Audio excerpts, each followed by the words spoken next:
আজকের রেসিপি গাঁদাল পাতা দিয়ে মাছের ঝোল। চলুন, প্রথমে আমার সবজি বাগানে দুটো বেগুন হয়েছে। বেগুন দুটোকে প্রথমে তুলে নিলাম।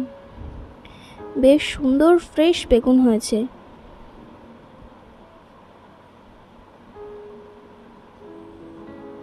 বাড়ির সবজি খেতে কার না ভালো লাগে। বেগুনগুলোকে তুলে নিয়ে আসলাম। এরপর আমার মাছের ঝোলের জন্য লাগছে দুটো ঝিঙে, একটা বেগুন, দুটো আলু আর টমেটো। আলুগুলোকে মাছের ঝোলে যেমন দেওয়া হয় লম্বা লম্বা করে কেটে নিচ্ছি।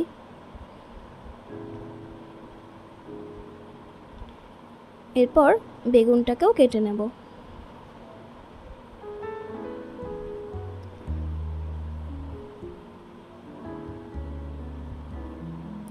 বেগুনগুলোকেও ঠিক লম্বা লম্বা করে কেটে নেব।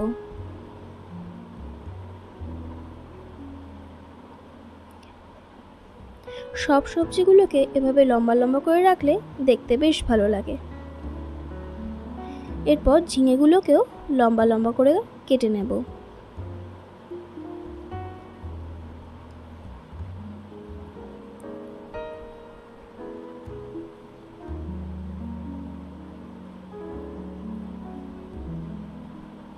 এরপর একটা টমেটোকে বেশ লম্বা লম্বা করে কেটে রেখে দেব।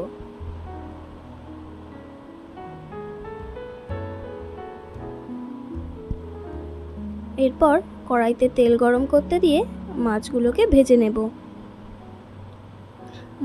মাছে আমি নুন হলুদ ভালো করে মাখিয়ে নিয়েছিলাম। মাছগুলোকে লাল লাল করে ভাজা হয়ে গেলে তুলে নিচ্ছি।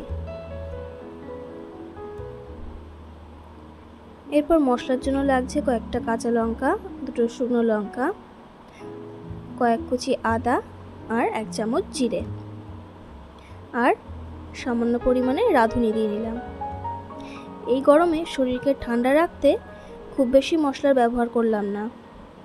অল্প মশলাতেই বেশ সুস্বাদু মাছের ঝোল রান্না হবে।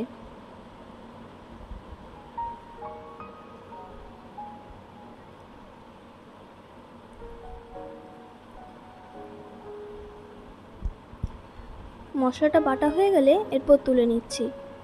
এদিকে ওই মাছ ভাজার তেলে কিছু বড়ি ভেজে নিচ্ছি।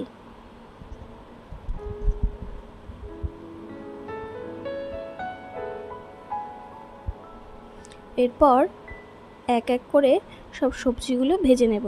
প্রথমে আলুটাকে বেশ লাল লাল করে ভেজে নেব। এরপর ঝিঙে আর বেগুনগুলোকেও ভেজে নেব।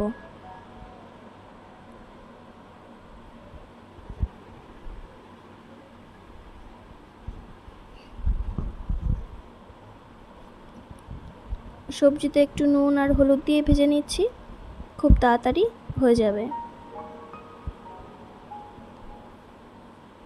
এরপর সবজিগুলো ভাজা হয়ে গেলে তুলে নেব। এরপর ওই তেলে একটা শুকনো লঙ্কা আর কালো জিরে ফোড়ন দিয়ে নিলাম।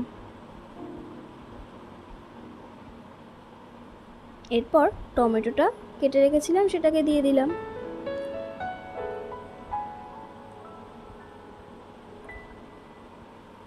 এরপর বেটে রাখা মশলাটা দিয়ে যতক্ষণ না মশলা থেকে কাঁচা গন্ধটা যাচ্ছে ততক্ষণ এভাবে কষে নেব। এরপর পরিমাণ মতো নুন,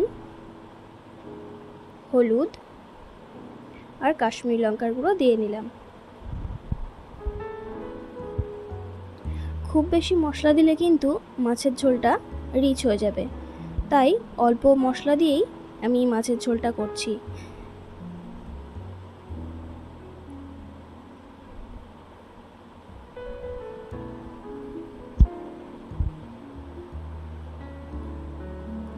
এরপর ভেজে রাখা আলুগুলো দিয়ে নিলাম আর ভেজে রাখা বড়ি দিয়ে আলুর সাথে মশলাগুলোকে ভালোভাবে মাখিয়ে নেব।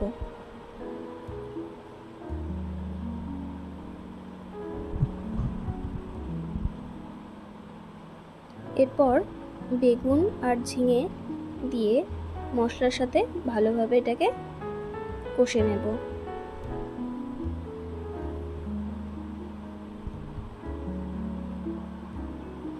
মশলার সাথে ভালোভাবে কষে এলে তারপর পরিমাণ মতো জল দিয়ে ঝোল বানিয়ে নেব।